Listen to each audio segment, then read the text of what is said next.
జాలం వెను తిరిగి వస్తుంది కాలం రేపుగా మన పాపగా పుడుతుంది సరికొత్తగా నీవు నాకు తోడుగా నేను నీకు నీడగా ప్రతి రేయి తీయగా పిలుస్తోంది హాయిగా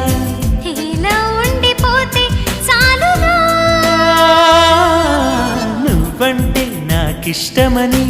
అన్నది నా ప్రతి శ్వాస